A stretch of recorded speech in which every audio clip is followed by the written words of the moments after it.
सूचना केवल हमारे विचार हैं, वित्तीय सलाह नहीं। निर्णय लेने से पहले खुद शोध करें। किसी भी लाभ या हानि के लिए हम उत्तरदायी नहीं हैं।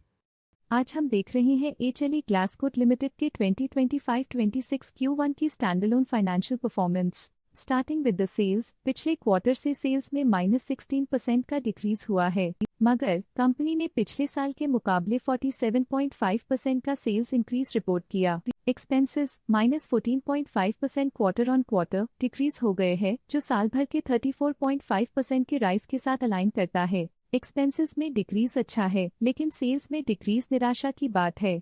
कंपनी का operating profit performance highly positive रहा, जो पिछले साल के मुकाबले अप्रॉक्स 4 गुना ज्यादा रही। Quarter on quarter around -25% decrease हुआ है। Operating profit margin (OPM) annual basis पे 8.5% से इंक्रीज हुआ है और पिछले क्वार्टर के कंपैरिजन में -1.5% से डिक्रीज हुआ है। एक्सेप्शनल आइटम्स को ऐड करके अदर इनकम पिछले क्वार्टर के कंपैरिजन में लगभग 7 गुना बढ़ गई, बावजूद इसकी ईयरली ग्रोथ 7% हुई है। इंटरेस्ट एक्सपेंसेस पिछले क्वार्टर से -1.5% डाउन हुआ, लेकिन ईयर ओवर ईयर डिक्रीज -16% हुआ है। डिप्रिशिएशन कॉस्ट में 11% का क्लाइम देखने को मिला और ईयरली बेसिस पे 15% का इंक्रीज देखा गया। प्रॉफिट बिफोर टैक्स एनुअली लगभग 15 गुना बढ़ा, लेकिन प्रीसीडिंग क्वार्टर से 8% बढ़ा है। इस साल कंपनी ने 27% टैक्स पे किया और क्वार्टरली कंपनी ने 15% टैक्स पे किया है। नेट प्रॉफिट ने ईयर ऑन ईयर पिछले साल के मुकाबले काफी ज्यादा वृद्धि दिखाई, जो कंपनी के लिए बेहतरीन परफॉर्मेंस रही। लेकिन लास्ट क्वार्टर से 13.5% का इंक्रीज हुआ है। इस क्वार्टर में कंपनी का परफॉर्मेंस ठीक रहा, ऑपरेशनल एफिशिएंसी में कुछ सुधार हुआ है। वहीं अगर एनुअल एनालिसिस की बात करें तो इस साल कंपनी का परफॉर्मेंस काफी अच्छा था। अर्निंग्स पर शेयर (EPS) में साल भर में पिछले साल के मुकाबले काफी ज्यादा ग्रोथ देखी, जो कंपनी की स्टेलर परफॉर्मेंस को दिखाता है। लेकिन क्वार्टरली में 13.5% की बढ़ोतरी भी नजर आई।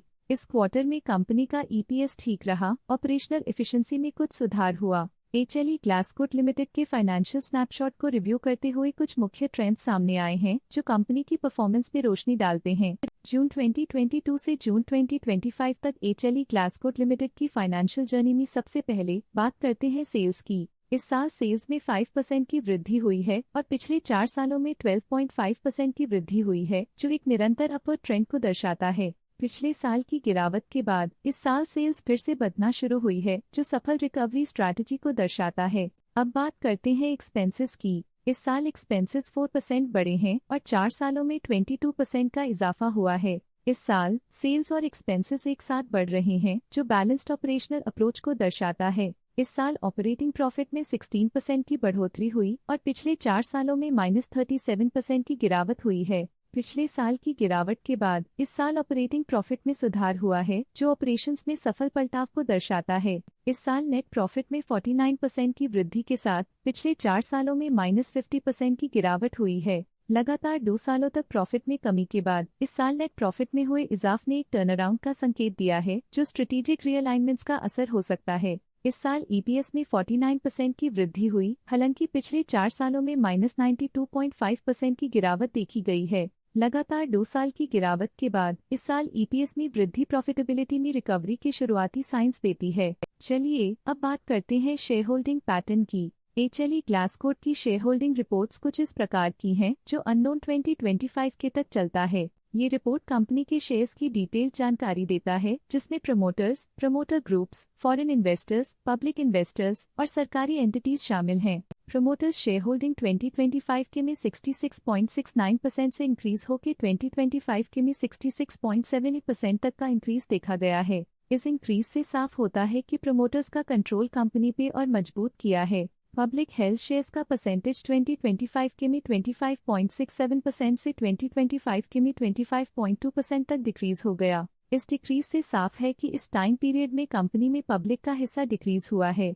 जब कंपनी के शेयर्स का अधिकतम हिस्सा प्रमोटर्स, FII, DII या गवर्नमेंट के पास होता है, तब ये माना जाता है कि कंपनी मजबूत हाथों में है, जो स्थिरता और मजबूत समर्थन को दर्शाता है और इस मार्केट की स्थिरता बनी रहती है। DII डोमेस्टिक इंस्टीट्यूशनल इन्वेस्टर्स ने अपना शेयर होल्डिंग 2025 में 3.52% से 2025 में 4.01% तक इंक्रीज किया। ये बताता है कि डोमेस्टिक इंस्टीट्यूशंस ने कंपनी में अपना इंटरेस्ट 0.49% तक इंक्रीज किया है।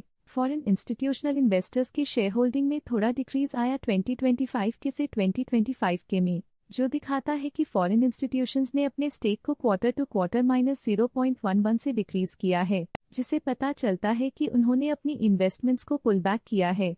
ये था कंपनी का करंट शेयर होल्डिंग पैटर्न। आज के लिए फाइनेंशियल सेक्टर में इतना ही। देखने के लिए धन्यवाद। स्टॉक लेटेस्ट न्यूज अपडेट के लिए चैनल को सब्सक्राइब करें और वीडियो को लाइक एंड शेयर करें।